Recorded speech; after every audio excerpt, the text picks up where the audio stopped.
정보가 있는 시사 토크쇼 장윤선, 박정호의 팟짱.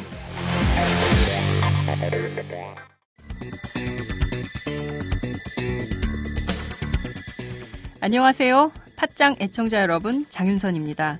여러분, 군불 침대라고 들어보셨습니까?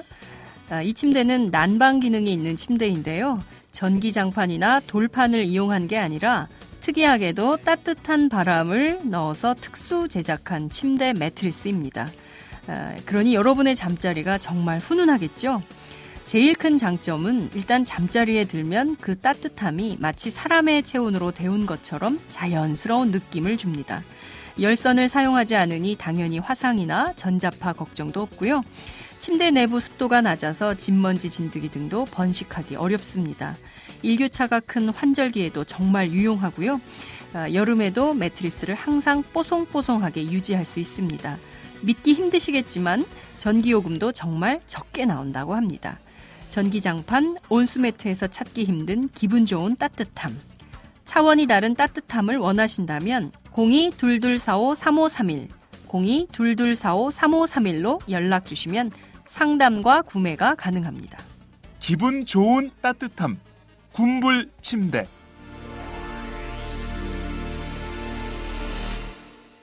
자세한 사항은 포털 사이트에서 군불 침대를 검색해보세요. 팟짱 듣고 전화하셨다고 하면 구매하실 때 아주 좋은 일이 생깁니다.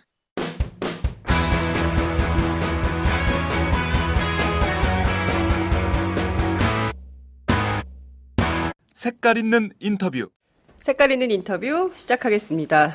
어제 국민의당 김한길 의원은 야권연대 무산의 책임을 느낀다며 불출마를 선언했지요. 언론은 국민의당 트로이카 중 한 축이 무너졌다, 이런 분석 보도를 내놓고 있는데요. 오늘이 바야흐로 4.13 총선 D-26일이 되는 날입니다. 오늘은 국민의당 김성식 당 최고위원을 모시고 4.13 총선 과제, 전망 함께 나눠보도록 하겠습니다. 최고위원님 어서 오세요. 네, 반갑습니다. 네. 김성식입니다. 예, 팟짱에 처음 출연이세요. 네, 그렇습니다. 네, 그동안 제가 지면으로는 오마이뉴스 인터뷰를 여러 차례 했었는데 이렇게 팟짱에 제가 무려 3년 차입니다. 네. 2014년 9월에 시작을 했거든요. 이제 횟수로는 그렇지만 실제 내용은 1년하고 몇 개월 안 됐는데요. 이거 하시면서 제가 네. 아주 그냥 추궁을 잘하시는 인터뷰를 당하지 않은 게 저로서는 다행스러운 일이죠. 네. 제가 굉장히 오랫동안 여러 번 인터뷰 요청을 드렸어요. 번번이 하여튼 잘 안 됐는데 이번에 나오셨습니다. 네, 감사합니다. 그 초록색 잠바를 입고 계신데요. 그동안 어떻게 지내셨어요? 네, 이제 지난 2월 초에 네. 국민의당이 이제 창당 대회를 하면서 네. 제가 이제 합류를 하고 이제 최고위원으로서 역할을 시작했고 또 제 선거구가 관악갑입니다. 네. 서울에서 제3정당 선거혁명을 이룰 수 있는지 최전선 지역이어서요. 또 새벽부터 저녁까지 뛰어다니고 있습니다. 그렇군요. 잘 아시다시피 이제 저는 19대 총선 때 당시 이제 무소속으로 그렇죠. 출마를 하고 또 한나라당의 쇄신을 촉구하면서 탈당하고 이런 과정을 거치면서 우리 정치가 근본적으로 네. 양당 구조로부터 탈피해서 국민의 민생을 바라는 생길 수 있는 그런 정치적 변화가 필요하다고 생각해 왔고요. 그래서 일관되게 좀 새로운 정당이 필요하다고 생각해 왔죠. 그게 좌절이 될 때는 또 저도 마음고생이 아주 심했고요. 네. 그래서 다시 국민의당을 통해서 그 새 정당의 꿈, 새 정치의 꿈, 새로운 정치판 짜기 네. 그걸 위해서 함께 하고 있는 겁니다. 그렇군요. 지금 굉장히 요동치고 있습니다. 정치권 자체가. 어떤 사람들은 정치권 빅뱅이라는 표현도 쓰는데요. 이를테면 지금 4.13 총선을 앞두고 굉장히 여당은 여당대로 또 야당은 야당대로 끊임없이 분화하고 뭐 탈당 무소속 막 이게 계속 오늘 막 새로운 뉴스가 나오고 있습니다. 오늘 드디어 진영전 보건복지부 장관이 더불어민주당 입당할 가능성이 있다. 20일 날 뭐 입당 선언을 한다. 이런 보도까지 나오는 상황인데요. 정치권 빅뱅, 특히 이제 4.13 총선이 갖는 정치 사회적 의미랄까요? 어떻게 보십니까? 네, 저도 정치하는 사람이지만 네. 우선 정치하는 것이 매우 부끄럽습니다. 국민들께 얼굴을 들 수가 없어요. 새벽에 이제 지하철역에 서게 되면 김성식입니다. 바르게 일하겠습니다. 뭐 이러면서 제 이야기를 좀 하지 않습니까? 네네. 많은 분들은 호응도 해주시지만 어떤 네. 분들은 정말 당신이 뭔가 누리려고 국회의원 하려는 거 아니냐. 아, 그동안 정치하는 거를 쭉 봐왔는데 여야 할 것 없이 다 이렇게 싸우고 뒤로 또 담합하고 그런 걸 계속 봤는데 문제 해결을 과연 할 수 있느냐? 네. 라는 이런 정당한 의심의 눈초리를 보내주고 계세요. 그래서 참 정치하는 입장에서 부끄러운데 요새 각 정당에서 벌어지고 있는 일들은 네. 진짜 눈 뜨고 못 볼 정도의 지경이죠. 근데 왜 이렇게까지 됐을까요? 정치가 최소한의 자신들의 자존감마저 다 잃어버리고 금도를 넘어선 그 적나라한 그 치부를 다 드러내고 네. 국민들도 하늘을 찌르는 분노를 표현하는 이런 정치가 왜 반복됐을까요? 저는 그것은 87년 이후에 7번이나 국회의원 선거를 했거든요. 네. 왜 이렇게까지 더 나빠졌을까요? 왜 그랬을까요? 저는 그것이 1번 아니면 2번을 반복적으로 찍어온 그런 어떤 기득권 정치가 네. 이제 더 이상 국민의 문제를 해결하지 못하니까 옛날에는 계파 싸움을 하더라도 좀 그 현안이나 민생 문제를 이렇게 대처하면서 했거든요. 네. 눈치를 보면서 했거든요. 국민 눈치를 보면서. 네, 지금은 마구 제쳐놓고 뭐 아주 적나라하게 저렇게 싸우잖아요. 네. 그 이유는 다른 당으로부터 반사이익만 얻으면 된다. 공천이 곧 당선인 지역이 너무 많으니까요. 전국적으로. 네. 예. 어떤 분들은 뭐 서울이야 뭐 수도권이야 그렇지 않지 않느냐 그러는데요. 사실 서울 수도권도 가만히 보시면 네. 소수의 몇 개 지역구를 빼놓고 나면 다 험지다 텃밭이다 해가면서 사실은 공천이 곧 당선인 지역이 많잖아요. 그리고 어떻게 됐어요? 각 정당 내에서는 개파다, 패권이다, 또 뭐 친박이다, 뭐 아니다 하다가 이제는 뭐 진박이다, 뭐다고 하고 말이죠. 예. 국민을 두려워하지 않게 된 거죠, 우리 정치가. 오로지 어떻게든 살아남고 네. 공천권자나 권력의 눈치만 보면 되는 거고요. 네. 이렇게 돼 보니 정치 스스로가 무너져 오고 거기에 또 권력을 가진 사람들은 그걸 활용해서 심지어는 정당하지 않게 괜찮은 국회의원마저도 쳐내고 네. 이런 악순환이 반복돼 온 것이 아닌가. 그러니까요. 지금 보면 그 결정판이 새누리당이 아닌가 싶습니다. 지금 보면 당대표는 간데없고 공천위원장이 막 모든 걸 다 뭐 권력인가요? 권한을 휘두르는 뭐 이런 모습을 보이고 말씀하신 대로 정말 괜찮은 국회의원마저 다 공천에서 탈락시키는 이런 상황이 벌어지고 있는 건데요. 그 한나라당에 계셨잖아요. 과거 새누리당 전신인 한나라당에 계실 때 그때도 그런 모습에 대해서 굉장히 분개하시고 그래서 탈당을 결심하셨던 거 아닙니까? 그렇습니다. 저는 이제 96년도에 네. 돌아가신 재정구 선배님 또 이부영 의원님 또 지금 더민주에 계시는 김부겸 의원 네. 또 저 뭐 네. 같이 이렇게 당시 통합민주당을 만들어서 네. 지역주의를 청산할 수 있는 정치판을 만들어 보려고 했어요. 네. 근데 이제 그 통합민주당이 이제 나중에 네. 그 신한국당과 합당을 하면서 네. 뭐 어색하지만 제가 한나라당 옷을 입게 된 것이고 기왕 옷을 입게 된 이후에는 그 당을 변화시키는 것이 또 한국 정당 전체를 변화시키는 거라고 생각해서 항상 뭐 쇄신파의 입장에서 정당 개혁을 위해 또 국정을 바로 세우기 위해서 노력을 해왔죠. 근데 네. 좌절을 겪고 이제 2011년 12월에 탈당하면서 허허벌판에 가서 나는 정말 기성정당에 더 이상 기웃거리지 않고 그 무소속 정치 의병으로서 네. 또 새로운 정당을 만드는 어떤 전초기지로서 노력하겠다고 말씀을 드렸습니다. 근데 그때보다 지금은 새누리당은 더 심한 거예요. 그때보다 더 심해졌다. 네. 네. 예를 들면 뭐 정책의 방향을 둘러싸고 논쟁을 하는 거고 네. 그것에 묻어서 약간 개파 싸움을 네. 하는 거라면 예. 뭐 어느 정도 봐줄 예. 수도 있는 건데 예.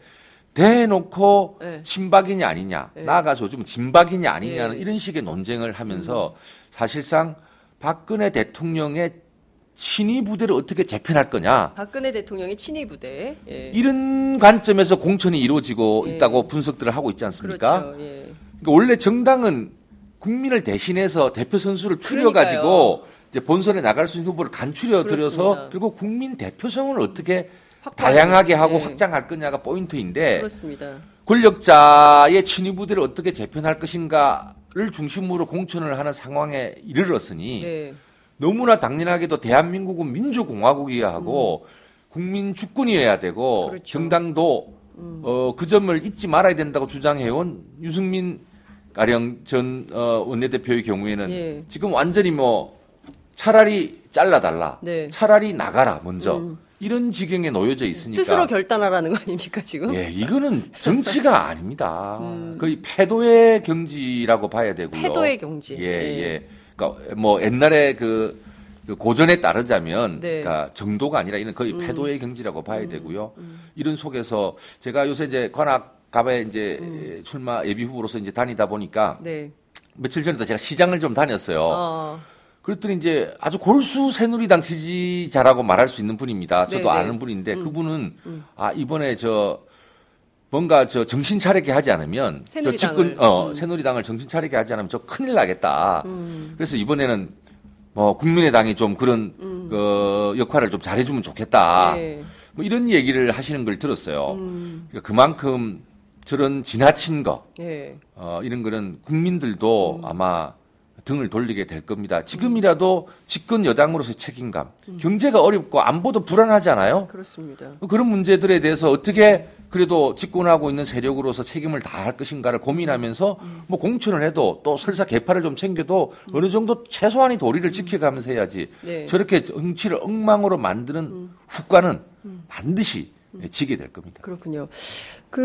새누리당이 총선 시작하기 전부터 원유철 원내대표의 경우에는 뭐 200석, 180석 막 이런 얘기들을 많이 했는데요. 실제 그게 가능할 거냐라는 것에 늘 정치평론가들은 미지수다 이런 얘기를 합니다. 그런데 박근혜 대통령이 한 번씩 다녀오시면 이게 또 확확 바뀌거든요. 그래서 이번에 보니까 대구, 경북, 부산 이렇게 다녀오셨어요. 또 지지율이 반등하고 있는 이런 상황인데 대통령이 막 이렇게 선거 때 나서고 직접 선거운동을 하고 있는 거 아니냐 이런 야당에선 비판도 하는데 최고위원께서 야당뿐만 아니라 여러 언론에서도 네, 뭐냐 이게 뭐 여당의 선거대책위원장처럼 역할을 오해받을 수 있는 네. 그런 걸 하면 안 된다 뭐 이런 그렇죠. 지적들도 언론들이 많이 하고 있죠. 네. 근데 요컨대요 선거는 그렇게 한다고 해서 저는 뭐 크게 또 방향이 달라지고 할 그런 건 아니라고 봅니다. 국민들께서는 지금 냉정하게 삶이 너무 힘들어져 있거든요. 네. 이것이 굳이 따지면 뭐 한두 해만의 문제는 아니기 때문에 네. 이것만 가지고 어떤 정권의 책임을 다 져라라고 할 수 있는 일은 아니지만 네. 그러나 나름대로 열심히 노력하고 있는가 국민의 아픔을 받들면서 집권 그렇죠. 여당이든 제1야당이든 노력을 하고 있는가는 면밀히 보시고 계신 거거든요. 네. 근데 그런 노력은 잘 보이지 않고 말하자면 어떤 공천판이나 선거판에 영향을 줄 수 있는 네. 그런 형태로 모습이 보이게 되면 그거는 저는 역풍이 반드시 분다 이렇게 생각을 하고요. 네. 지금은 경제 실정도 만만치 않고 또 부동산 통해서 약간 뭐 지탱한 거 외에 성장률이 2%대로 떨어졌잖아요. 그렇죠. 역대 최저의 성장률이에요. 그다음에 우리 국민들이 실질적으로 벌어들이는 실질 가계 소득은 네. 뭐 0%대입니다. 뭐 조금 올라갈 때가 0.9%, 좀 낮을 때는 0.3%. 그러니까 실질 소득이 거의 안 오르고 있는 데다가 일자리도 사정이 좋아지지 않고 비정규직이 늘어나고 이런 과정에 있으니까 청년 그다음에 중년, 노년 할 것 없이 모두 삶이 불안해요. 네. 근데 이것을 해결할 수 있는 기존의 그 기득권 양당 정치가 이것을 제대로 해결해오지 못했기 때문에 정치 불신이 높아져 있는 거고 네. 더 잘해야 되는데 자기 혁신은 안 하고 자기 사람 심기 중심으로 이렇게 가고 있으니까 도대체 이 정치가 어느 끝까지 가는 것인 건지 네.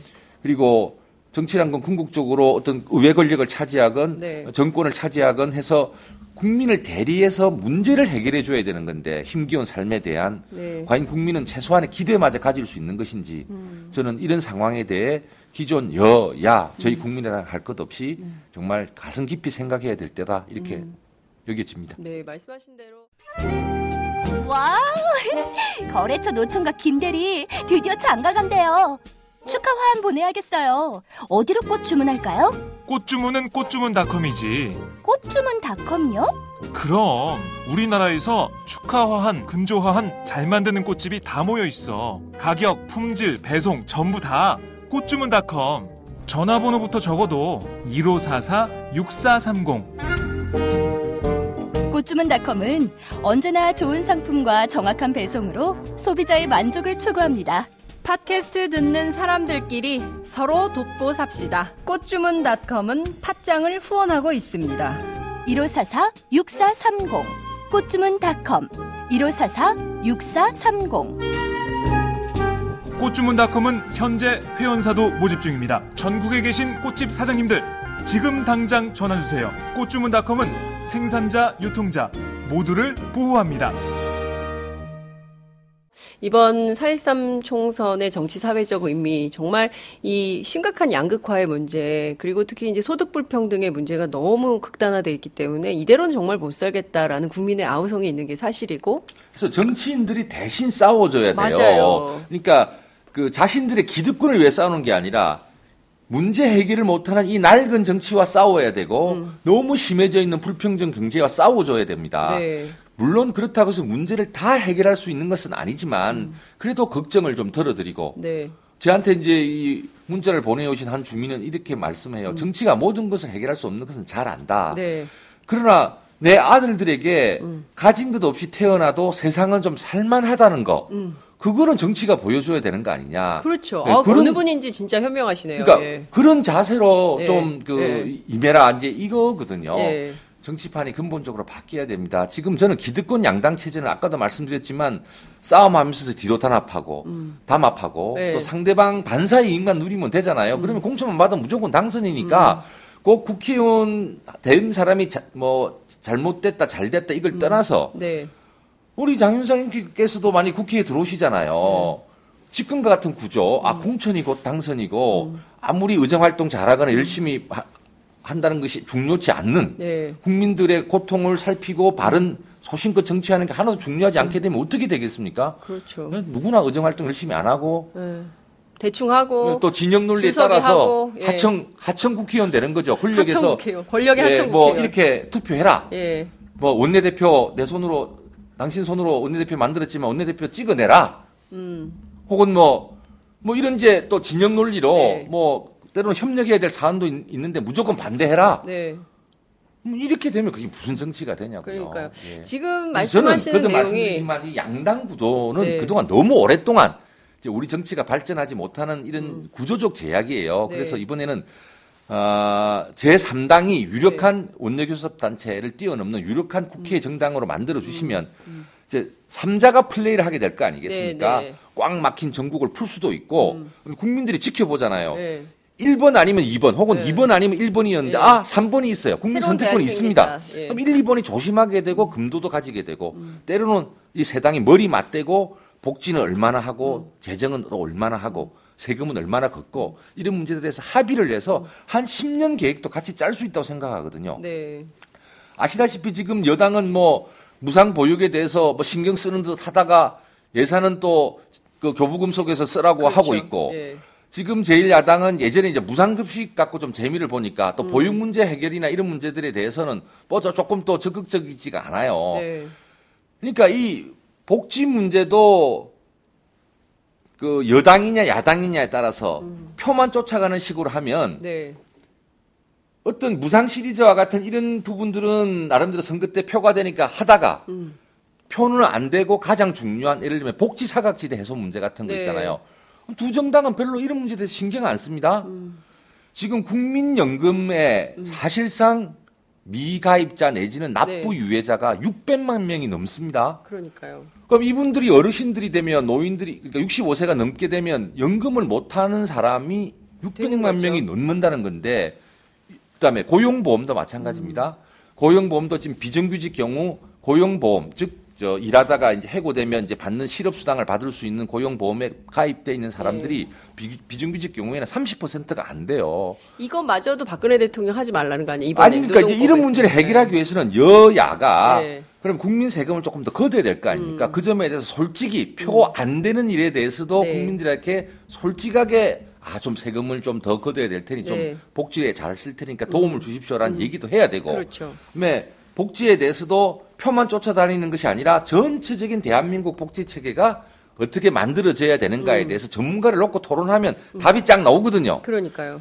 이렇게 저는 정치판이 바뀌려면 저는 적어도 양당 정치로는 안 된다는 게 드러났으니까 세계 정당, 유력 정당이 서로 머리 맞대고 국민들에게 선택권이 더 있으니까 이제는 조심하고 정책으로 경쟁하고 때로는 타협 조정하는 이렇게 국회의 협상 구조 자체를 바꿔내는 이런 정치 혁명이 필요하고 네. 그것 때문에 바로 이 국민의당을 통한 또 이 새로운 정당을 통한 정치의 새 판짜기 이것이 중요해진 20대 총선이라고 생각합니다. 네.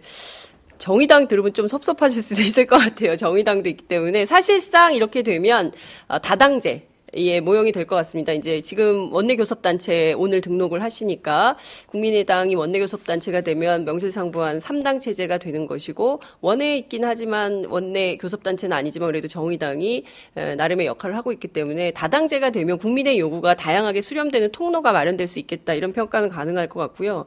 말씀하신 대로 그 정책 관련해서 이번 선거에서 제일 선거는 늘 인물 구도 정책인데 이번처럼 정책이 실종된 선거는 저도 정치부 기자 하면서 이번에 처음인 것 같습니다. 최소한 뭐 하나라도 무상급식이라도 뭐라도 있어야 되는데 아무것도 없어요. 그런데 아주 의미 있는 조사가 하나 나왔습니다. 이번에 봤더니 국민 10명 가운데 6명은 부자 증세를 통해서 복지 확대를 하는 게 필요하다라고 보는 여론조사 결과가 나왔거든요. 근데 사실 이 논의도 사실은 국회에서 해야 되는 거잖아요. 근데 그 얘기를 좀 정직하게 해야 되는데요. 네. 지금 부자 증세에 관한 제가 18대 국회의원으로 있었습니다. 네. 그때 최고 세율이 35%였는데요. 그때 최고 세율을 38%까지 올렸습니다. 네. 그러니까 세금을 조금 더 걷도록 이렇게 조치를 했고요. 다만 대기업 법인세가 25%에서 22%로 내렸고 예. 그걸 20%로 더 내리려고 그래서 제가 당시에 들어누운 거죠. 더 내리면 안 된다. 이 재원으로 우리가 쓸 곳이 많다. 그렇죠. 민생이나. 네. 그렇게 해서 이제 더 내리는 것은 제가 들어누워서 막았고 그때 네. 또 많은 여야의 의원님들이 그렇게 고민을 해 주셨는데요. 네. 그러니까 저는 법인세를 22에서 25로 올리면 대체로 한 4, 5조 정도의 세수 증대 효과가 나와요. 네. 상황에 따라서 이제 경기가 안 좋을 때는 한 3조쯤, 뭐 괜찮을 때는 그 정도 나오는데 이걸 가지고 복지를 위해서 잘 쓰자. 저는 동의합니다. 네. 그런데 소득세를 통해서 증세하는 것도 필요한데요. 저는 정직하게 말씀드려서 예를 들면 소득 한 1억 5천만 원 넘는 그런 분들에게 아주 더 높은 지금 38%인데요. 네, 네. 이거보다 더 높은 세금으로 매긴다고 해서 1조 이상 증세하기가 어려워요. 왜냐하면 숫자가 얼마 안 되기 때문에 네. 그분들이 몇만 명밖에 안 되거든요. 네. 그래서 적어도 중산층 이상이 조금씩은 부담이 크게 되지 않는 수준에서 조금씩 부담하는 것이 될 때 저는 보편 복지를 더욱 확대할 수 있는 틀이 된다는 얘기를 여야 할 것 없이 다 정직하게 해야 된다고 말씀을 드리고 싶어요. 요 이야기는 표가 조금 떨어질 것 같으니까 요 얘기는 안 하고 자꾸 이제 법인은 표가 없잖아요. 네. 법인은 투표권이 없지 않습니까? 네. 그러니까 법인 뭐세 올리는 얘기만 네. 하고 네. 그러면서 실질적으로 복지의 재원은 마련 못 하잖아요. 우리가 정직하게 말해야 될 거는, 사실 지난 이제 한 10년 정도, 네. 뭐랄까, 국민의 정부 또 참여 정부를 거치면서 현재 제1야당도 10년의 집권 경험이 있잖아요. 그렇죠. 그럼 그때는 과연 왜 그렇게까지 못했을까? 그렇죠. 왜 이런 문제를 이제 돌아보면 결국은 간단해요. 좀 표 안 되는 국민 부담이 되는 이야기를 안 하고 싶고, 뭔가 해주는 이야기를 하고 싶고, 그러니까 말로만 앞세우다가 공약은 못 지키고 세제는 좀 왜곡되고 네. 복지 체계도 왜곡되는 이런 일이 반복돼 왔거든요. 예. 이제는 좀 정직하게 솔직해지자. 예, 예. 정치하는 것도 중요한 거죠. 정치를 좀 솔직하게 하자 이런 말씀을 해주셨습니다.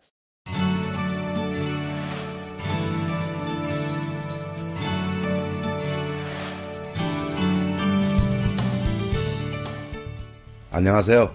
순대곱창 버섯 전골 전문점 순고민의 대표 안영근입니다. 순고민이란 브랜드는 고급 수제 순대와 한우 곱창을 융합하여 첫머리살을 따서 지어낸 브랜드입니다. 참 정감 있으시죠? 현재 순고민에는 전국 53개점이 오픈하여 투자 대비 점주님들의 만족도가 매우 높은 브랜드라 자부합니다. 전국에 많은 프랜차이즈 업체가 있지만 순고민의 프랜차이즈는 가맹 전주님과 상생한다는 기업 이념으로 판매가 대비 높은 마진을 보장하여 드리므로 어느 프랜차이즈 업체보다 높은 마진율을 보장하여 드린다고 자랑하고 싶습니다. 순고민의 메뉴의 컨셉은 우리나라의 전통 먹거리 전골 메뉴로서 술안주로 그리고 식사 대용으로 많은 고객님들이 순대 맛이 일품이며 술안주로서 딱이다며 입에 칭찬이 마르질 않습니다. 최고는 아니지만 최선을 다하여 가맹전순진과 그리고 소비자 여러분과 함께하는 순고빈의 프랜차이즈가 되겠습니다. 다음과 네이버에 순고빈회를 검색해 보시고 창업 문의는 051-555-6611 051-555-6611 홈페이지는 www.한글로-순고빈회.com으로 문의하여 주십시오. 정말 맛있습니다.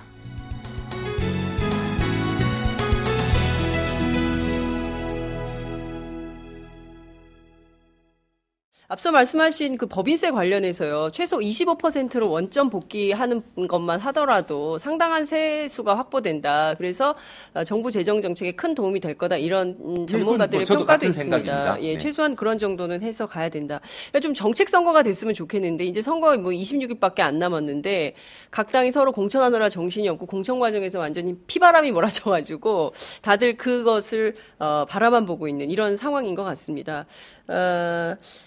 구체적인 지역구 선거 얘기를 좀 이번에 해볼게요.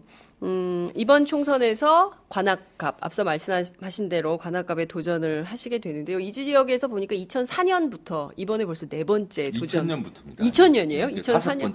다섯 번째 번째예요? 와, 20년간 관악갑에서 도전을 하시는 건데, 지금 거기 봤더니 서울대 77학번 동기? 로 알려졌더라고요. 유기홍 더불어민주당 의원하고 두 분이 이제 장을 겨루는 이런 상황인데, 이 지역 떠나지 않고 이 지역에서만 5번, 대개의 경우는 하다가 잘 안 되면 뭐 지역구를 옮기거나 뭐 다른 데 가서 새롭게 도전한 이런 분들도 많지 않습니까? 왜 관악갑에서만 그렇게 내리 5번을 준비하시는 겁니까?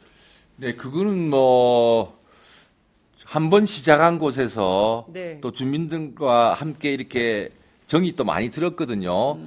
그런 걸 통해서 여기서 좀 저 나름대로의 꿈과 기회를 얻고 싶은 거죠. 사실은 이제 제가 2000년, 2004년 선거 2번 낙선했을 때 네.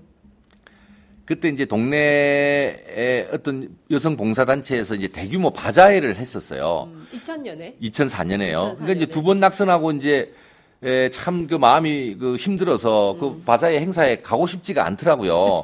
그렇죠. 그래도 뭐 선거 끝나고 또 어차피 인사는 해야 되고 가서 올라갔어요. 바자회 장소에 뭐 떡볶이도 하고 지짐도 붙이고 뭐 이런 부침개도 붙이고 이런 거죠.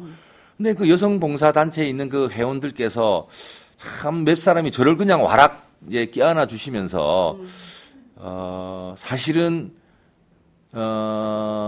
사람의 면에서는 우리 김성식 후보를 참 제일 좋아했다. 이번에 좌절하지 않고 한 번만 더 노력한다면 다음에는 꼭 이제 찍어주겠다. 뭐 이런 얘기를 했어요. 그래서 뭐 떡볶이 이렇게 하던 손으로 이제 저를 안았으니까 제 사실 양복이 많이 이렇게 얼룩이 졌지만 네. 참 그때 그거를 기억에서 그때 그 그림의 기억에서 사라지지를 않아요. 그래서 이제 열심히 노력해서 그분 때문에 용기를 얻어서 또 계속 노력할 수 있었던 거고요. 저도 인간이니까 주저앉고 싶을 때가 있잖아요. 네. 그래서 이제 3번째는 당선이 되었습니다. 당선이 되고 나서 저는 이제 그런 과정을 통해서 어렵게 당선이 되다 보니까 네. 뭐 제가 특별히 뭐 무슨 잘나서 그런 게 아니라 어렵게 하다 보니까 참 국회 단상에 있는 것 하루하루가 참 저에게는 절박했고 참 이게 제대로 하지 않으면 안 된다는 그런 이 마음의 다잡기를 매일매일 반복할 수밖에 없었어요. 그래서 당시 이제 이명박 정부 때인데, 네. 너무 뭐 측근 중심으로 또 형님 동생 해가면서 그 공적으로 해야 될 일을 자꾸 이렇게 사적인 인간관계에서 풀어나가고 또 세계적인 글로벌 금융위기가 오고 서민들이 힘들어져 있는데 자꾸 신자유주의적인 경제 정책을 펴고 이제 그래서 제가 딸랑이 정치는 안 한다 하면서 소신껏 제가 우리 서민들의 또 상식의 목소리를 대변하고자 아둥바둥 노력했던 것도 그런 차원이고요. 어쨌든 이제 19대 선거에 이제 낙선을 하고 이제 이번에 다시 20대 선거를 띱니다. 저는 사실은 선수 하나를 더 쌓는 것은 감히 말씀드리지만 저 김성식의 정치에는 별로 의미가 없습니다. 그것은 더 좋은 후배들이 뛸 수도 있는 거고 또 다른 분이 또 국회로 가신다고 해서 저는 저보다 못하리라고 생각지 않습니다.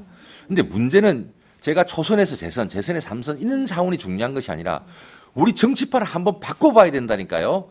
1, 2당을 번갈아 가면서 찍어주고 한 석씩 만들어주다가 선거만 끝나고 나면 맨날 엉터리 정치가 반복되는 것에 우리 국민들이 얼마나 땅을 치고 후회를 했습니까? 이번에는 국민의당이라는 정당을 만들어서 네. 국민의 선택권을 넓혀드리고 우리 정치 구조도 바꾸고 네.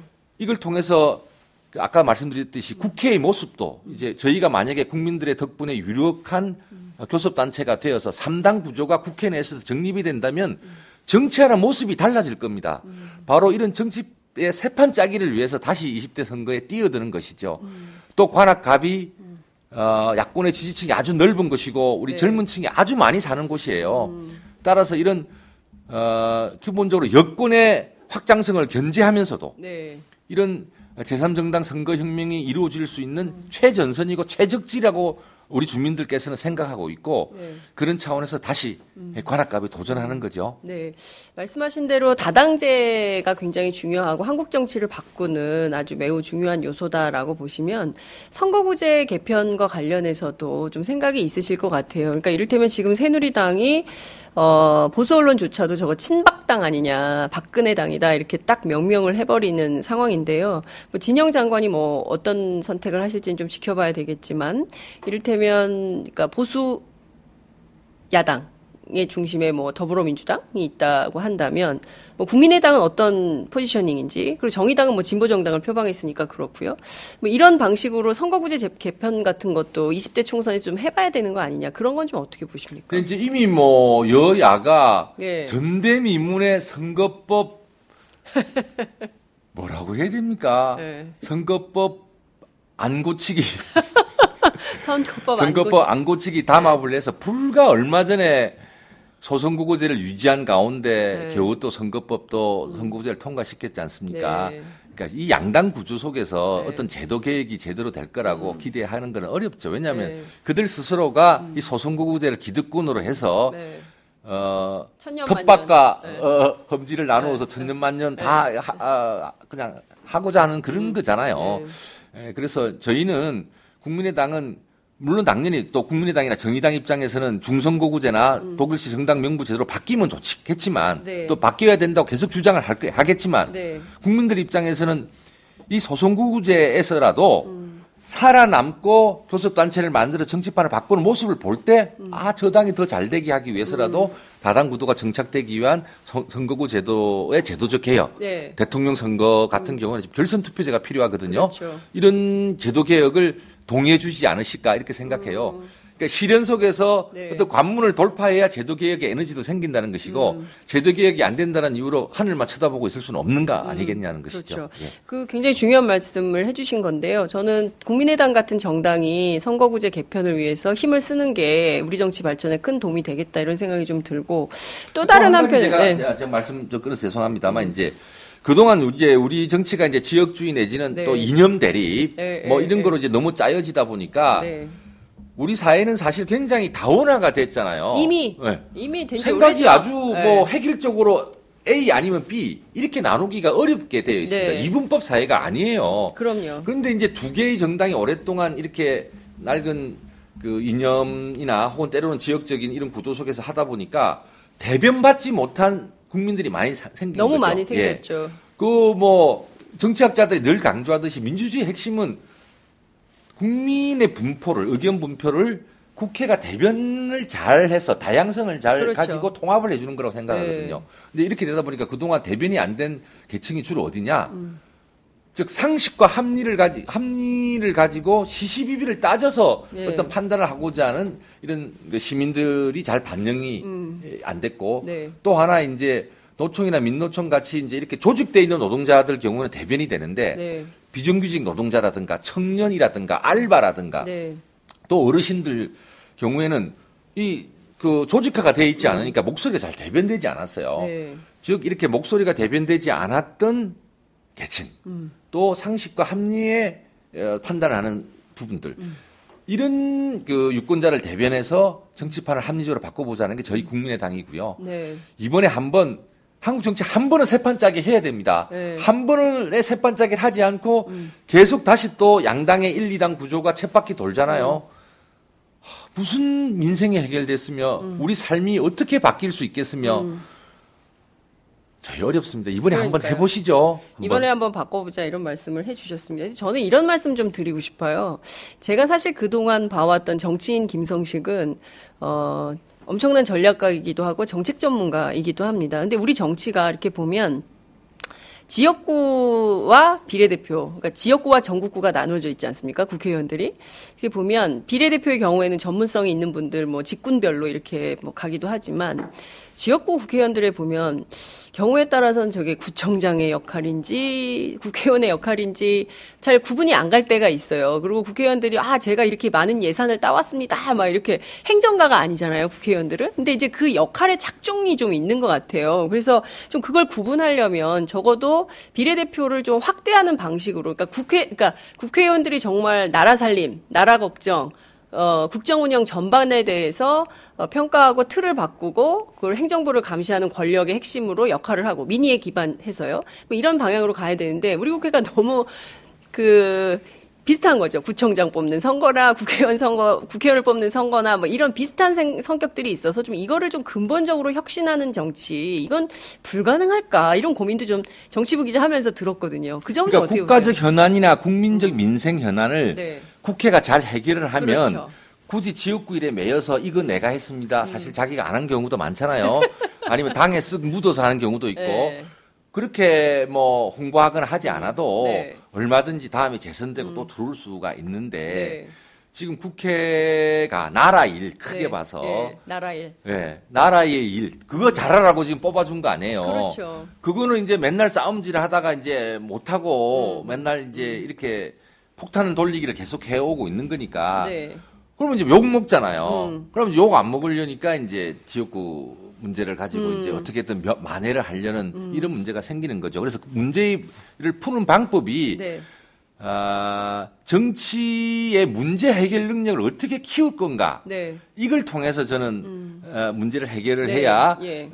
이렇게 국회의원들이 지역에 얽매이기보다는 좋은 정치를 할 수 있다고 생각하거든요. 네. 바로 그것이 제가 거듭해서 말씀드리는 이 기득권 양당 체제를 요번에는 한번 깨트리고 3당의 경쟁 체제, 네. 국민의 선택이 가능한 체제로 바뀔 때 네. 국가적 현안과 민생 현안에 대한 각 정당 혹은 국회의원들의 그 적극적인 그 접근 의지, 네. 문제 해결 능력이 키워진다는 말씀을 제가 드리는 것이고요. 네. 비례대표의 경우에는 우리나라 지금 정당 민주주의 수준이 좀 낮아요. 지금 뭐 지역구도 다 저렇게 경쟁력 있는 사람들도 뭐 더러더러 학살하는 판인데 네. 비례대표의 경우에 사실 저걸 어떻게 좀 제대로 선출할 수 있는지에 대한 정당 내부의 이런 조건들이 취약한 점도 함께 봐야 될 것 같고 네. 뭐 잘 개선 그래서 뭐 독일식 정당 명부제의 이런 게 검토가 됩니다만 네. 어쨌든 지금은 제도 탓하기보다도 정치인 혹은 정당들이 오히려 문제를 만들고 있잖아요. 국민을 걱정해 줘야 될 정치가 국민으로부터 걱정을 오히려 받아야 되는 네. 이런 그 구도를 바꾸기 위해서 결국 국회의 문제 해결 능력, 네. 조정 능력, 타결 능력, 정책 생산 능력, 그다음에 거기에 지역주의나 이념이나 이런 것이 개입할 수 있는 네. 소지를 줄여 놓는 네. 거 이게 네. 중요하지 않겠습니까? 네.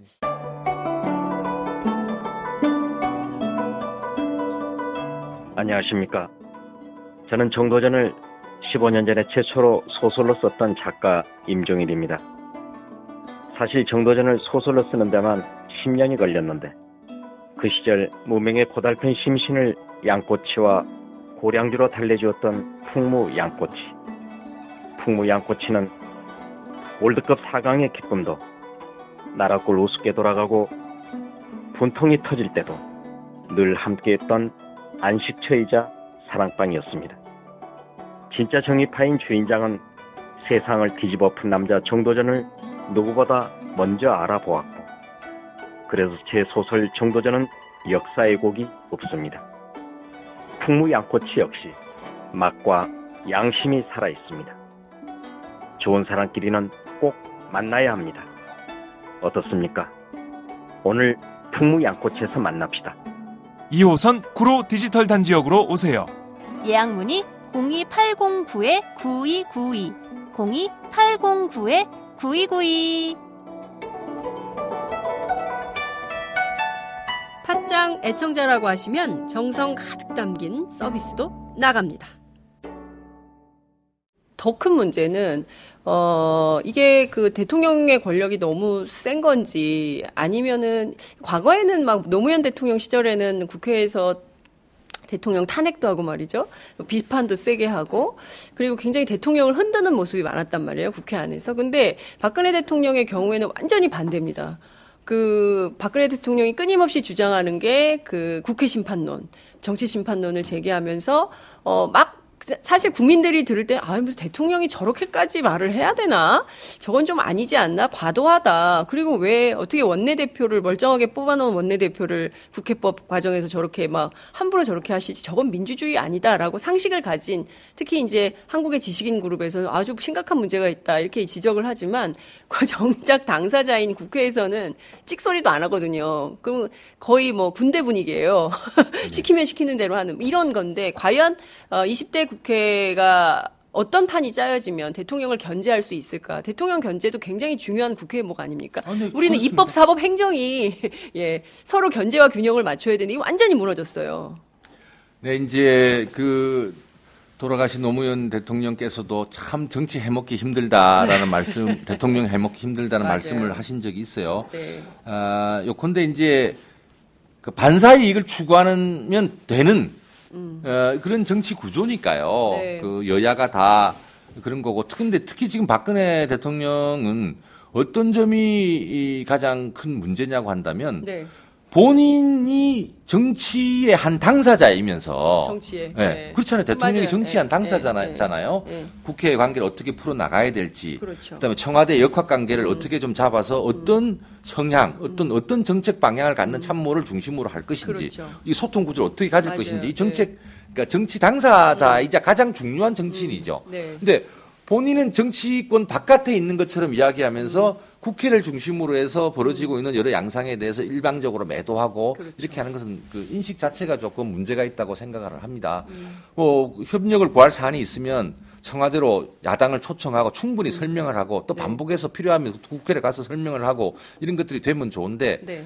뭐 대통령의 수석 비서관 회의라든가 국무회의 같은 데서 카메라 보고 맨날 또 정치 한 축인 국회나 야당을 비판하는 것으로서는 문제 해결이 안 되죠. 그러니까 그 정치적인 정무적인 어떤 그 딱지 붙이기는 될지 모르지만 네. 그러나 국민들은 거기에는 또 요즘은 잘 넘어가지가 않아요. 그렇습니다. 근데 이제 제가 다른 측면에서 강조하고 싶은 건 그런 의미에서 이제 권위주의적으로 돌아가는 게 아니냐 이제 그런 비판을 받고 있는 점에 대해서 저는 청와대가 유념해야 된다고 생각하고요. 네. 근데 또 다른 측면에서 봐야 될 거는 지금 문제의 성격이 네. 우리 국민과 나라가 안고 있는 대한민국이 안고 있는 문제의 성격이 한 정권, 한 정당이 해결할 수 없는 문제라는 점을 우리가 직시를 해야 됩니다. 예전에 고도성장하자, 잘 살아보자 할 때는 워낙 그때 빈곤했으니까 말이죠. 네. 그 다른 인권적 요소나 뭐 여러 가지 요소를 무시하고서라도 밀어붙여서 국가 주도의 재정 정책과 경제 정책으로 개발 경제를 해 나가는 그런 때가 있었잖아요. 네. 뭐 그럴 때는 그것에 좋고 나쁘고를 떠나서 워낙 국가의 아젠다의 성격이 네. 고도성장 잘 살아보세니까 네. 또 그런 나름대로의 그 흐름을 만들었다고 생각해요. 민주화도 마찬가지입니다. 말 좀 하고 살자. 우리가 계속해서 이렇게 억압받고 살 수는 없지 않느냐라는 말하자면 자유롭게 살자. 민주주의적으로 나라를 운영해보자. 이 또한 아주 간명하면서도 그 개혁 대상이 또 분명했잖아요. 네. 근데 지금은 이런 이분법이 잘 안 돼요. 성장률이 떨어졌어요. 네. 저출산 고령화 문제가 심각합니다. 매우 심각하죠. 이거는 여의 문제예요, 야의 문제예요. 비정규직, 정규직, 고용구조, 이중구조의 문제. 재벌들도 하청 기업 근로자들한테 어떻게든 조금 더 임금이 갈 수 있도록 고민을 해야 이 사회가 그럼요. 내파되지 않을 거 아닙니까? 예. 저는 동시에 조직된 근로자의 경우 비조직된 이런 비정규직과 하청 근로자, 파견 근로자 이런 분들을 위해서 어떻게 조금 더 또 네. 양보를 하면서 사회 전체의 틀을 그렇죠. 격차를 줄여 나갈 것인가 고민해야 된다고 생각해요. 양극화 문제도 그렇죠. 그러니까 저출산, 양극화, 뭐 고용구조, 이중구조의 문제, 그다음에 교육 문제를 해결하는 거, 저출산 고령화 문제. 한 정권 한 정당에 밀어붙여서 되는 게 아니고 우리 사회 각 분야에 있는 기득권을 내려놓으면서 한편에서는 효율화를 추진하면서 한편에서는 사회적 안전망을 두텁게 해서 사회적 갈등이나 이 힘겨움을 덜어주는 경쟁력 강화와 복지 강화를 동시에 추진해야 되고 그러기 위해서는 세금도 조금 더 걷고 복지도 체계화해야 되고 또 노동 문제, 일자리 문제도 맨날 청년들한테 우리 청년 할당제 해가지고요 일자리 좀 더 늘려드리겠습니다. 청년 여러분 그런데 속으시면 안 됩니다. 이미 재벌들은요 다 청년 할당제 3% 비율보다 더 많이 청년 고용을 하고 있어요. 그러니까 그런 거 갖고 되는 게 아니고 지금 대기업이나 공기업 공무원 일자리는 5만 개밖에 안 되거든요. 1년에 대학 졸업하는 사람은 55만 명이에요. 그다음에 특성화 고등학교 졸업한 명도 하시는 분들도 약 20만에 달합니다.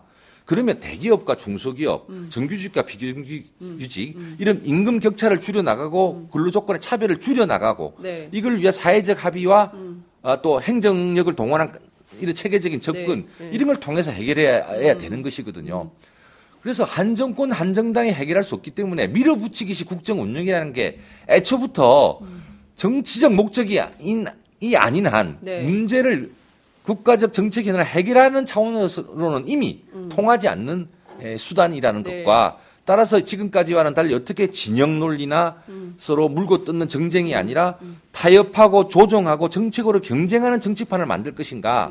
또 그래서 단순히 국회에서 뭐 여야가 다수 표결만 하는 것이 아니라 정치인들이 서로 머리 맞대고 법안을 조정해내고 협상안을 만들어내고 하는 또 시민단체나 노동조합에서 그런 문제를 들고 오면 그걸 또 수용해서 일부 수정해서라도 반영해내고 하는 이런 고도의 정치력 있잖아요. 이게 굉장히 중요한 거예요. 맞아요. 말씀하신 대로 정말 우리 사회가 정말 해야 되는 것이 협치, 가버넌스 이런 것 같아요. 그러니까 모두 앓고 있는 문제들을 다 꺼내놓고 이걸 어디서 어떻게 누가 해결할 수 있는지 해법을 찾는 길을 함께 모색을 해야 되는데 지금 그런 정상적인 상황이 아니거든요.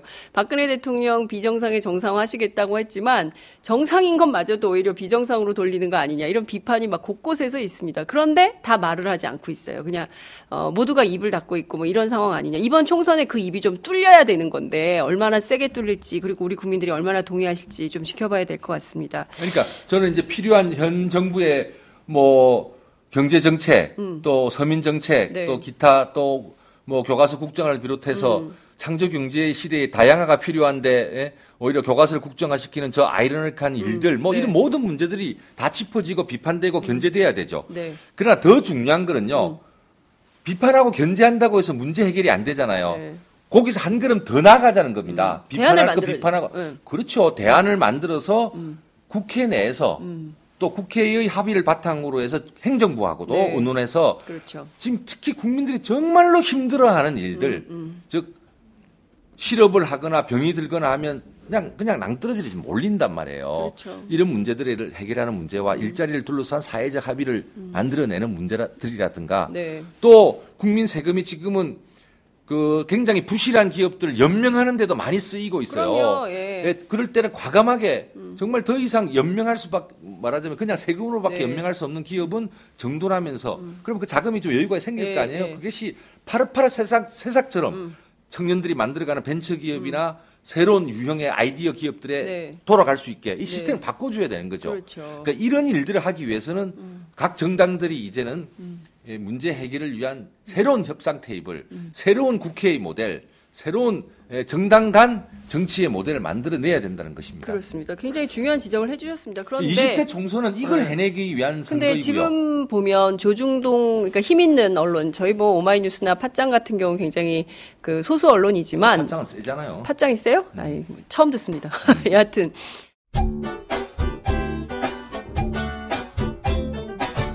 너 영안초등학교?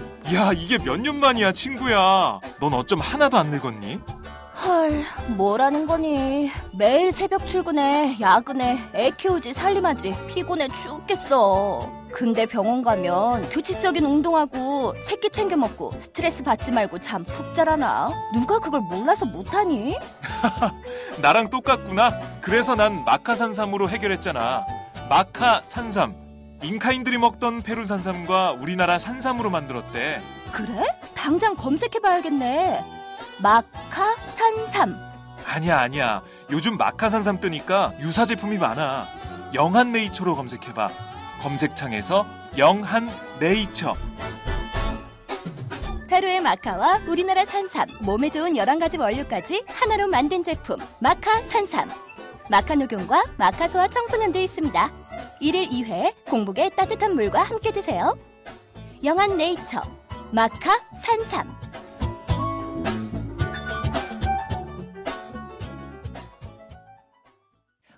보면 지금 전부 북한 얘기만 하고 있거든요. 미사일 쐈다, 로켓 발사했다, 또 뭐 앞서 1월 달에는 핵실험했다.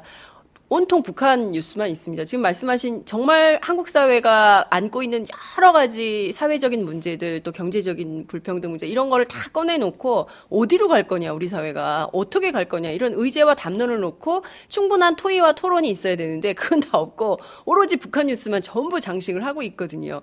여기에 뭔가 좀 박근혜 정권에 뭔가 의도가 있는 거 아니냐 이런 또 음모론도 또 막 나돌아요. 그러면서 막 그냥 그 문제로 그냥 막 이른바 안보, 국방, 뭐 이런 문제로 그냥 막 몰아져 가고 있는 거죠. 그러니까 이걸 좀 내려놔야 되는데 이 분위기가 선거 끝까지 갈 거다. 이른바 신북풍이 이 선거를 뒤흔들 거다. 이런 분석도 있습니다. 그런 건 좀 어떻게 보세요? 뭐 그렇게 의도적으로 하는 세력이 있다면은 네. 그거는 저는 국민들이 그런데 그냥 단순히 넘어가리라고 생각지 않아요. 우리 국민들께서는 그걸 다 이미 여러 차례 또 선거 때마다 경험을 많이 하셨고요. 네. 근데 이제 저희가 동시에 봐야 될 것은 이 북한 문제에 대해서 그러니까 북한이 현재 가장 실패한 국가란 말이에요. 그렇죠. 인류 역사상 인류 역사란 말은 제가 빼겠습니다. 현재 지구상에서 굉장히 국가적인 역량도 부족하고 전체주의적인 이런 나라로 돼 있지 않습니까? 그렇죠. 거기 있는 주민들이 얼마나 겪는 고통이 얼마입니까? 그러면서 뭐 핵무기 개발하면서 저걸 체제를 위해서 저렇게 하는 이런 모습에 대해서 국민들께서 그동안 할 만큼 해봤거든요. 이렇게 저렇게. 네.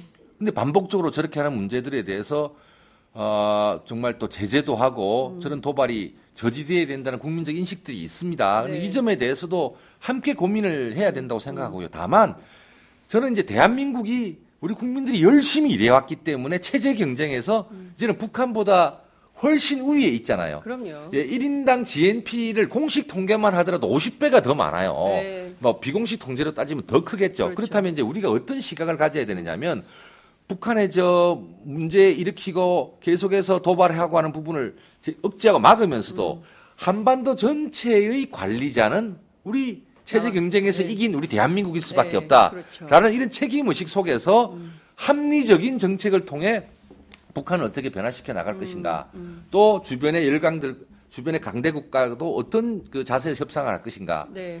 이런 게 굉장히 중요한 거죠. 그러니까 북한 보고 저 나쁜 나라니까 무조건 없애자, 무조건 갈아치자 한다고 해서 그렇게 될 수가 있는 상황이 아니라고 한다면 그렇죠. 체제 우위에 있는 대한민국이 오히려 전체 통일된 대한민국 미래를 생각하면서 어떻게 상황 관리를 하고 또 우리에게 유리한 국민을 조성할 것인가 하는 그런 지혜가 필요한 것이지, 여기에 말하자면 뭐 색깔론 비슷한 거로 떼어 넣어서는 그건 또 한 번의 최후의 보루에 대한 안보마저도 네. 정치적으로 말하자면 잘못되게 만드는 길 아니겠어요? 국민들 그런데 속지 않을 거고. 국민들이 지금 좀 답답해하는 게, 아니 멀쩡한 개성공단 놔두지 왜 그거를 없애고 그래, 이런 비판을 또 하시는 거거든요. 그런 비판도 있고요. 네. 동시에 그러니까 뭐 수소탄 뭐 실험까지 네, 한다 뭐 네, 이런 상황이 네. 계속 벌어지고 있고 저걸 달리 막을 방법이 없으니까 네. 오죽하랴 이런 견해도 있어요. 뭐 여론조사해 있을 보면 비슷비슷하지 않습니까? 네, 네. 근데 그럼 김성 씨 당신의 의견은 뭐냐? 뭐냐? 저는 개성공단은 유지됐어야 된다고 생각해요. 네.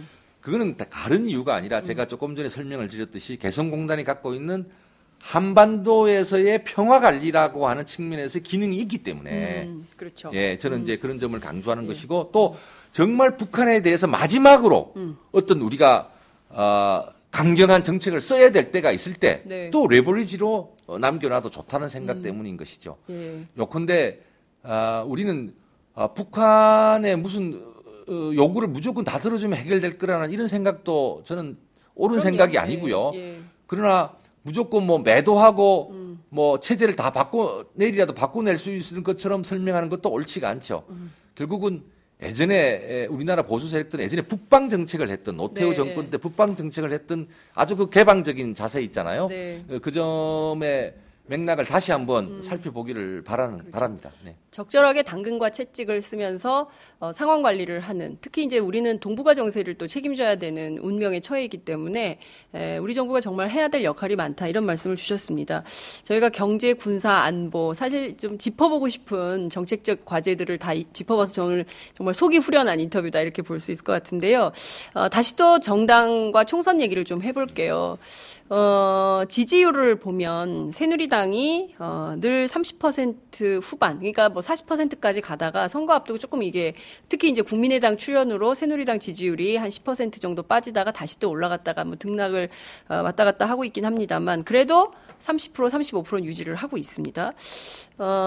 더불어민주당은 20%대, 그리고 또 국민의당은 10%대, 그리고 정의당은 그 5에서 6% 뭐 이 정도. 물론 여론조사 기관마다 조금씩 다르긴 합니다만 대체로 보면 그런 기준치를 보이고 있는데요. 그래서 많은 분들, 특히 이제 최근에 그 제야 원로들께서 다시 민주주의 포럼이라는 걸 만들어서 초박빙 지역의 경우에는 수도권 연대를 해라, 이런 주문을 하고 나섰습니다. 연대 이미 끝난 거 아니냐, 저한테 이제 그런 말씀도 해주셨는데요.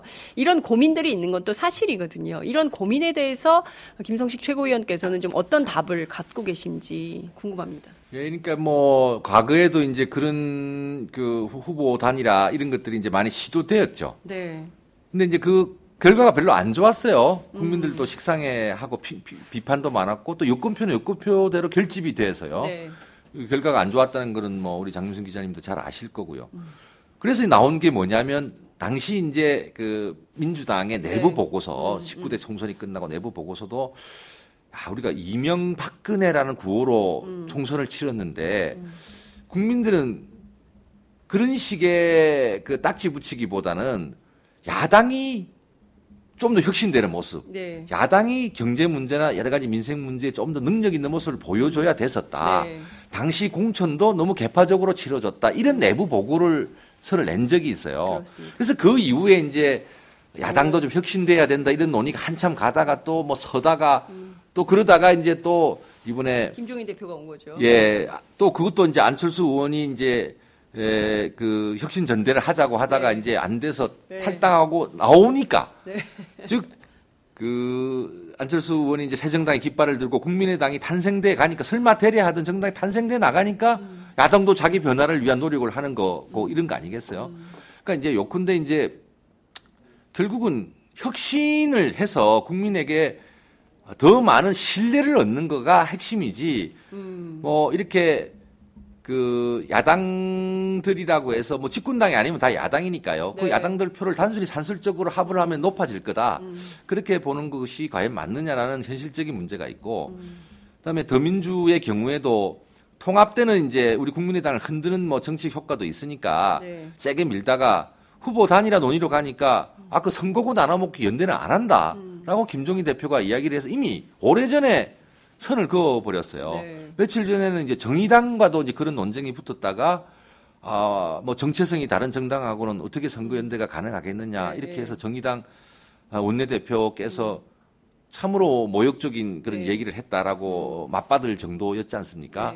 그래서 저는 이제 지금은 그런 문제를 논의하기보다 저는 기왕에 앞으로 야권이 보다 풍요롭게 발전하기 위해서도 정권 교체의 에너지를 더욱더 높여놓기 위해서도 한 번은 제3정당 혁명을 통해서 야권 기존 야당의 틀에는 또 기존 야당의 노선으로는 다 담을 수 없는 지지층을 합리와 상식의 지지층을 국민의당이 제대로 담아 나간다고 한다면 그 또한 장기적으로 좋은 일이라고 생각하고요. 그런 차원에서 열심히 노력해야죠. 여야가 한번 구도가 짜여졌다고 어떤 당이든 새로운 당을 해보겠다는 당이 나타나면 다 그 여당한테 유리하니 무조건 못해라, 하지 마라. 이 논리도 조금 하기에 따라서는 조금 적절치 않을 수가 있죠. 독과점을 있어서 네. 그 분야가 뭔가 혁신이 잘 안 될 때는 새로운 가게 혹은 새로운 기업이 등장하면서 전체가 좋아질 수 있잖아요. 전 저희 국민의당의 역할이 그런 거라고 생각해요. 네, 그렇죠. 그러니까 한 동네에 새로운 슈퍼가 문을 열고 그 집이 할인을 세게 하면 그 집으로 몰리죠. 제가 아줌마로서 그런 말씀을 좀 드렸고요. 말 그대로 어떻게 보자면 이번 4.13 총선 이후에 정계 개편도 가능한 거 아니냐, 정치권 빅뱅이 오고 있다, 뭐 이런 분석도 하고 있습니다. 다야 구도가 되면 제일 중요한 선택의 기준은 뭐가 될 거라고 보십니까? 역시 인물일까요? 그는 이제 각 정당마다 이제 자신들의 주장을 하겠죠. 네. 근데 이제 1, 2번 주장은 우리 국민들이 많이 들어보신 주장이에요. 여당은 이제, 야당 의석 늘면 나라가 불안해지니까 주지 마라. 우리가 이제 제일 유능하다, 이제 이런 얘기를 할 거잖아요. 근데 네. 맨날 들었지만 별로 유능하지도 않고, 설사 야당이 과반수 된다고 해서 나라에 큰일이 안 생기거든요. 네. 그 다음에 제일 야당은 이제 맨날 그래요. 다른 정당에 표 주면 또 여당한테 어부지리 주니까 우리 그냥 주세요. 그러니까 우리가 뭐가 좋고 우리가 더 어떻게 경제적 정책을 할 수 있는 능력이나 또 내부 그 정당의 풍토나 이런 걸 어떻게 바꿨습니다. 이 얘기는 잘 못하고 맨날 이제 그런 얘기를 하면서 사실은 이제 기존 두 당이 독과점을 유지하려는 네. 논리를 계속 써온 거고. 정치의 독과점. 예. 네. 그리고 우리 국민들도 한동안은 이제 그럴 수 있겠다는 차원으로 투표를 해온 것도 사실이죠. 네. 근데 이번에 19대 국회 보셨잖아요. 이제는 이제 안 됩니다. 또 이제 1, 2당 중심의 투표를 하신다면 그거는 네. 기득권 정당의 협박에 또 한 번 혹시 우리가 넘어가는 게 아닌가 잘 생각해 보셔야 되고 또 그래서 후에 막급인 정치판이 벌어진다면 이제는 점점 더 힘들어지는 우리의 삶, 우리의 민생을 어떻게 바꿀 수 있겠습니까? 저는 이번 한 번은 정치의 세판짜기에 국민의 주권을 모아주시기를 바라고 네. 또 우리 국민의당에 투표를 해주신다면 기득권 정당이 아니잖아요. 우리 국민이 승리하시게 되고 선택권이 넓어지고 네. 정당들은 국민을 두려워하게 되고 좋은 정치, 새 정치를 저희만 하는 게 아니거든요. 네. 이렇게 되면 이제 새누리 또 더민주도 내부적으로 패권 싸움이나 하고 또 진영 논리로 국민들한테 우격 따짐이나 하고 네. 우리는 잘했고 쟤들은 무조건 틀렸어요. 이런 식 논리가 아니라 뭔가 합리적인 대안을 내야 되겠구나 이런 고민을 하게 되지 않겠습니까? 네. 우격다짐 논리가 통하지 않는 국회가 예. 만들어질 수 있다. 다음 주제 좀 여쭤볼게요. 어제 앞서 말씀드린 대로 어제 김한길 의원이 선대위원장 사퇴하신 데 이어서 불출마 선언을 했습니다. 야권연대가 성사되지 못한 데 대해서 책임감을 느낀다 이런 말씀을 주셨는데요. 앞서 지적해 주신 그런 논리와 조금 반하는 입장이신 것 같습니다. 어떻게든 연대에서 1대1 구도를 만들어야 수도권의 의석을 확보할 수 있다 이런 주장에 좀 선 편인데요. 당 내에서는 김한길 의원의 불출마 선언은 좀 어떻게 보십니까? 한 분의 또 나름대로의 어려운 결정에 대해서 네. 제가 이렇게 왈가왈부하는 것이 어떤 의미가 있을지 그건 잘 모르겠습니다. 근데 저도 이제 이렇게 동네를 이제 이렇게 예비 후보로서 많이 다녀보면 네. 이번에 저 홍역을 치르면서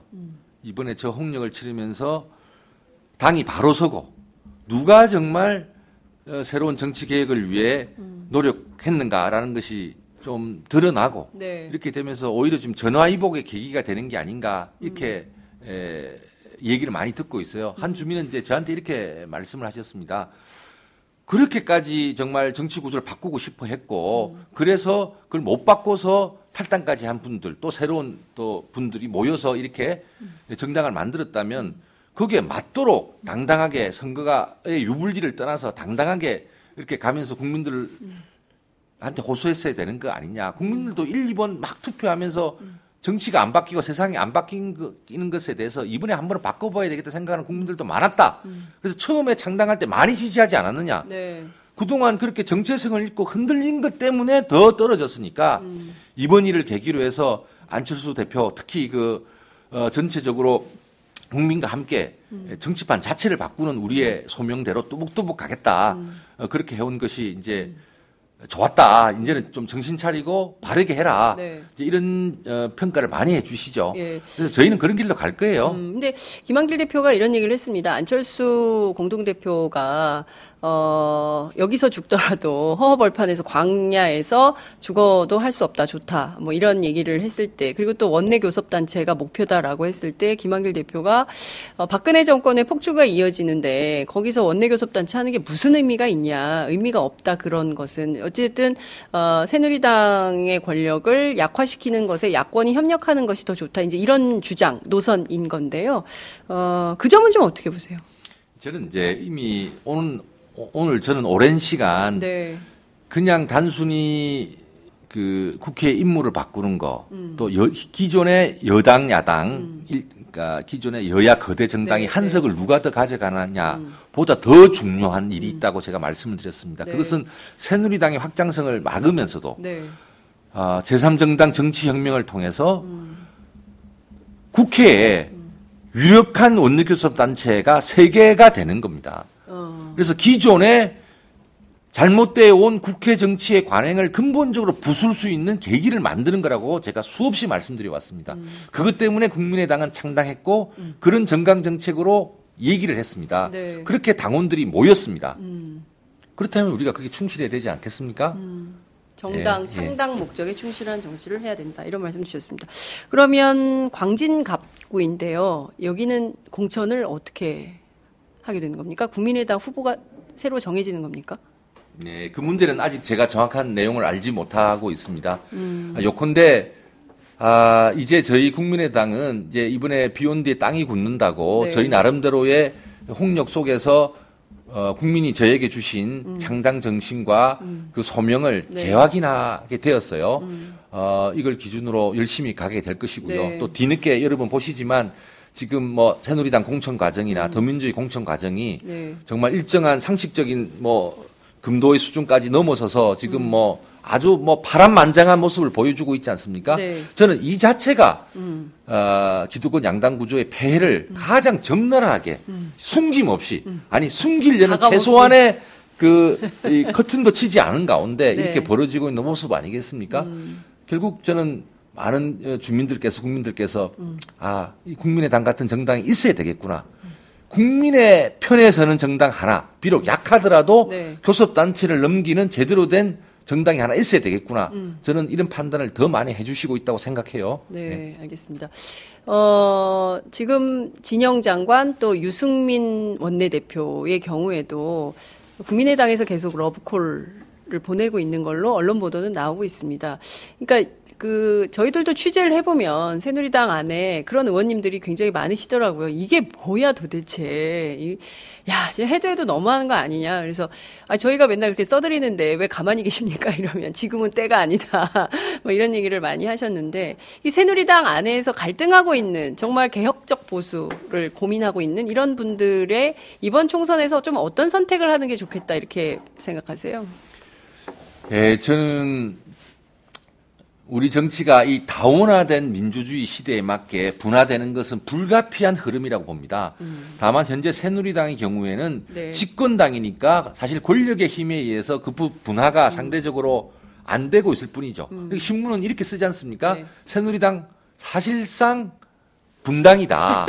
예. 내용적으로는 분당인데 물리적으로 분당이 안 됐을 뿐이라고 다 기사를 쓰고 있는 것도 네. 바로 이제 집권당 권력과 연관된 그런 문제라고 보고요.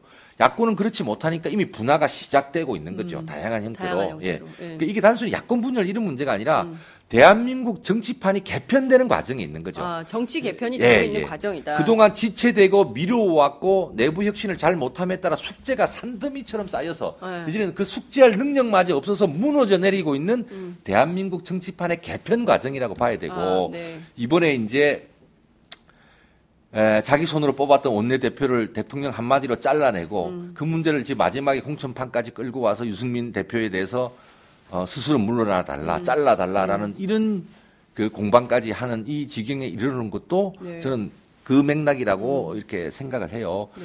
그래서 20대 총선이 끝나고 나면 정치판의 변화는 불가피합니다. 그 총선 전에는 크게 봐서 이제 야권이 재편이 되면서 한국 정치 재구성을 모색하는 과정이 있다고 한다면 네.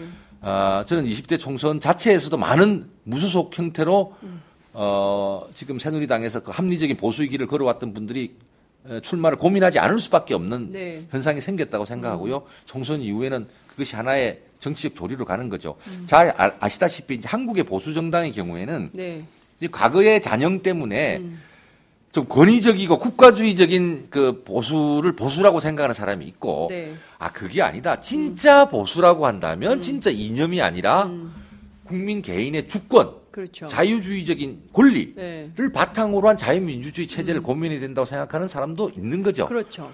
근데 이 두 부분은 사실은 양립하기가 힘들어요. 그동안은 지역주의 정치나 여야 간의 기득권 양당 정치 때문에 이게 억지로 봉합되어 온 거죠. 이게 터져 나가니까 같이 터져 나가는 거란 말이죠. 그래서 이제 저는 궁극적으로 우리 정치가 그렇게 다원화되어 가면서 그동안 대표되지 못했던 국민들, 네. 거듭 말씀드리지만 상식과 합리의 국민들, 그다음에 조직되지 못해서 대변받지 못했던 국민들을 대변하는 이런 대변 사각지대, 네. 대표 사각지대를 대변하는 또 이런 문제 또한 중요하게 되는 것이고 여기에 우리 국민의당의 그 시대적 소명이 있다. 저는 그렇게 생각합니다. 네. 지난 연말 페이스북에 올린 글을 제가 굉장히 인상적으로 봤습니다. 그때 이제 국민의당에 입당하시기 전이고, 사실 새로운 정당 좀 해보시려고 하다가 안철수 대표가 느닷없이 그 새정치민주연합에 입당하면서 다시 또 이제, 그냥 저한테 그때 그러셨어요. 봄이 오면 다시 만납시다. 저한테 그런 문자를 보냈던 기억이 나는데요. 새정치는 특정 개인의 독점물이 아니다. 이런 말씀을 해 주셨습니다. 이게 뭐 어떤 사람을 겨냥한 것일 수도 있고 또 아닐 수도 있는데요. 뭐 해석의 여지가 있는 것이고 합니다만.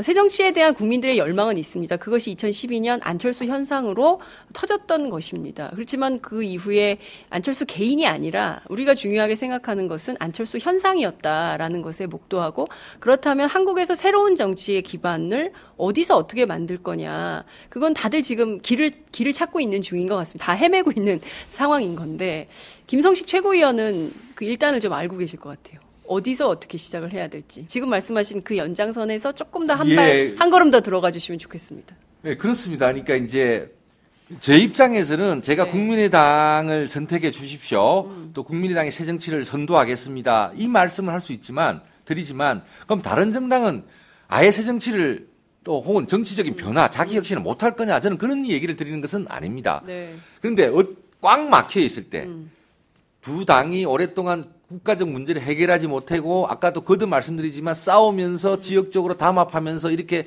기득권을 유지한 이 상황 속에서는 한 번의 변화 촉진제, 한 번의 국민 주권의 해초리가 던져져야 되는 것이죠. 그래서 국민의당이 이번에 유력 정당으로 선택받게 된다고 한다면 네. 저는 이제 새누리당도 더민주도 더 좋은 방향으로 변화할 거라고 확신을 합니다. 그러면 이제 서로 머리 맞대고 그 좋은 정책을 위해서 논의하게 되고 표 되는 얘기만 하고 표 안 되는 얘기는 슬쩍 안 하고 공약 막 바꾸고 여당일 때 딴소리하고 야당일 때 딴소리하는 일을 안 하게 된다는 거죠. 네. 그래서 모든 정당들이 정직하고 문제를 만들기보다는 문제를 해결하는 쪽으로 싸워서 우격다짐으로 반사이익이나 추구하는 것이 아니고 네. 결국은 책임지는 거죠. 책임지는 정 책임져 나가는 이런 정치로 바뀔 수 있다고 생각하는 겁니다. 또 그런 의미에서 안철수 현상은 국민의 것인 거고요. 네. 안철수 의원 개인의 것이 아니라는 것도 분명한 거고요. 안철수 의원이 한 달 전인가 인천에 가서 그런 비슷한 얘기를 했죠. 정말 이 정당에서 어떤 분이든 미래 국민과 더불어서 이 나라를 경영할 꿈을 함께 경쟁하가 나눌 수 있는 그런 정당이 되기를 바란다. 자기 혼자만의 점유물이 아니다라는 얘기를 분명히 했어요. 저는 이제 그런 노력들이 더욱더 확대돼서 가야 될 것이 아닌가 이렇게 생각을 해요. 네. 어떻게 보자면 많은 정당들의 여러 후보들이 분투하고 있는 선거입니다. 어떤 지역은 뭐 후보자만 12명 뭐 이런 지역도 있더라고요. 그렇지만 이번 선거는 국민들이 어떤 마음으로 선택을 해야 되는 것이냐. 앞서 제가 뭐 하나라도 정책이 있었으면 좋겠는데 그것도 없다. 뭐 이런 말씀을 좀 드렸는데, 물론 이제 뭐 더불어민주당에서는 뭐 기초연금 30만 원 뭐 이런 얘기도 했고, 또 이제 국민연금 기금에 대해서 뭐 공공복지에 쓰는 정책을 해보겠다. 뭐 다양한 정책들이 나오고 있습니다. 하지만 좀 국민들이 바꿔가려면 좀 이렇게 열정을 좀 다해서 정치를 보고 싶어야 되는데 여전히 무당파층은 30%가 존재하거든요. 이 정치에 관심을 잃은 사람들이 어떻게 하면 정치에 관심을 갖게 정치가 바뀔 수 있을까요? 네, 어떻게 투표하고 싶을까요? 저는 사실 뭘 걱정을 하느냐면요. 네. 국민들의 정치적 분노는 100% 저는 뭐 이해합니다. 제가 이 후보의 복장이 아니라 네. 시민의 복장으로서 이런 후보의 복장을 보는 입장에 서게 된다고 하더라도 네. 제가 아까 말씀드렸지 않습니까? 당신 뭐 누리려고만 이렇게 서 있는 거 아니야? 뽑아주면 문제 해결 능력 있어? 그걸 어떻게 당신이 입증할 거야? 저는 이 예리하고 날카롭고 때로는 쌀쌀한 우리 유권자들의 눈초리를 저는 온몸으로 느낍니다. 그래서 사실 거기에 대해서 답변할 자세가 없다면 과연 뭐 의석 하나의 선수 쌓기에 뭐 그렇게 정치할 필요가 있을까 하는 자괴감이 들 정도이거든요. 그런데 누군가는 정치를 하게 됩니다. 정치를 통해서 우리 공동체의 문제가 더불어 살아가는 공동체의 문제가 해결되는 거잖아요. 네. 따라서 미워만 한다고 해결될 수 있는 일도 아니죠. 그런데 이제 그동안 우리가 기억하시지만 선거 때마다 각 정당이 30% 내지 50%를 물갈이를 했어요. 네.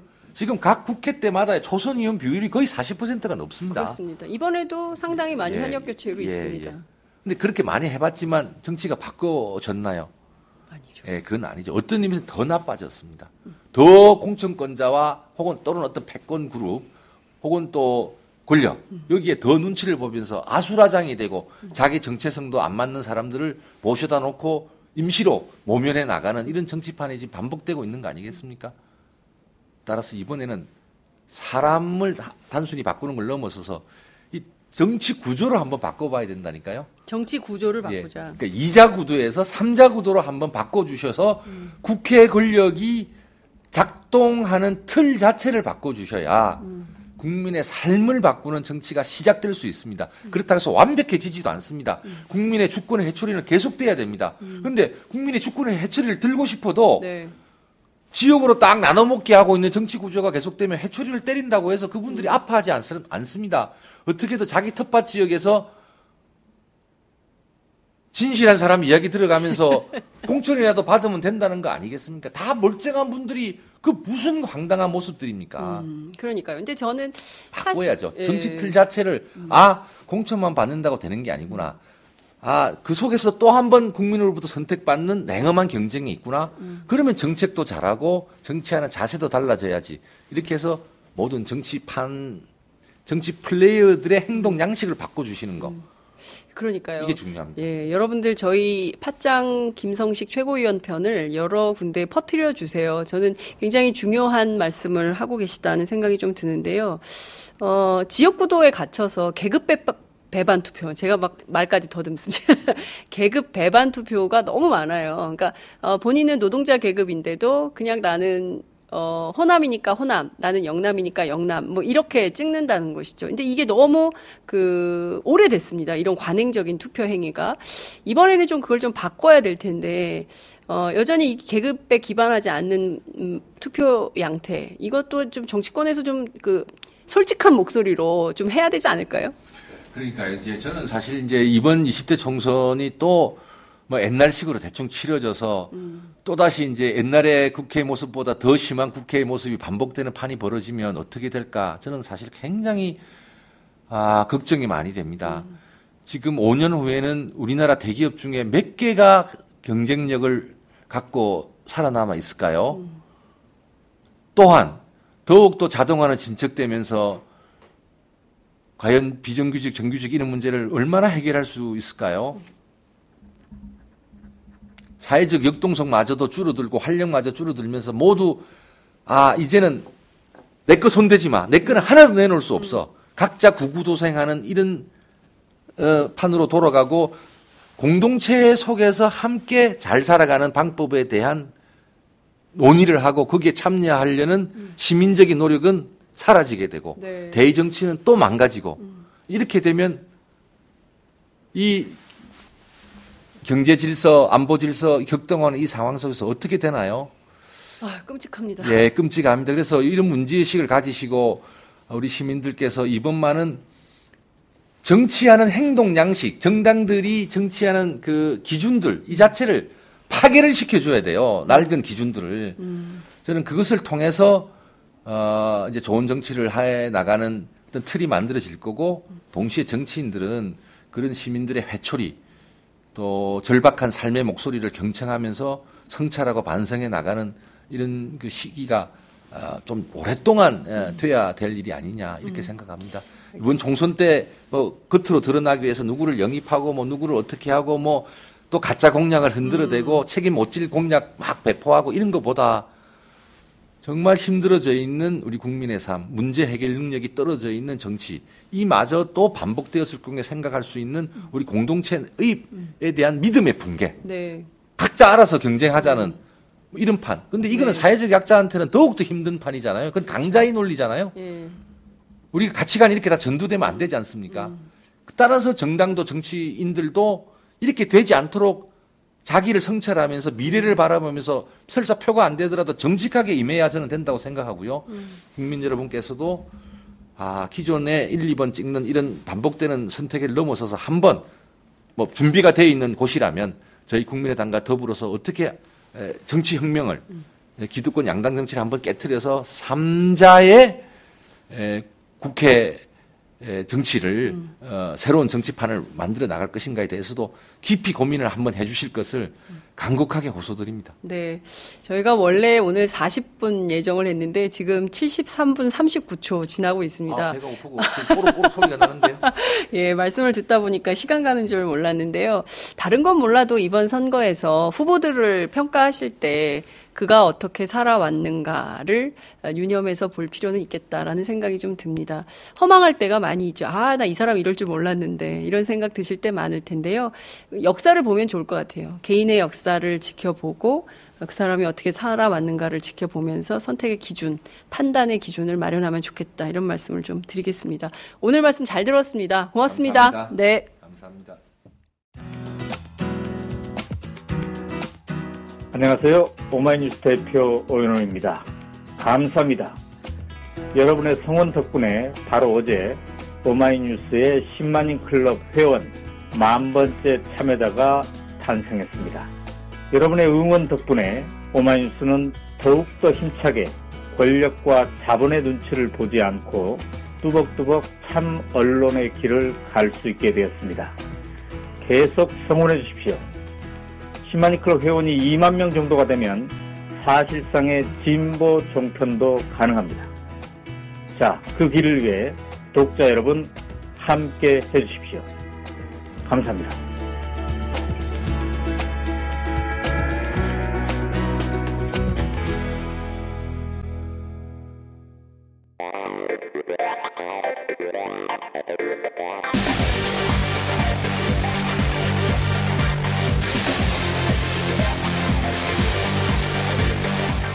정보가 있는 시사 토크쇼 장윤선, 박정호의 팟짱.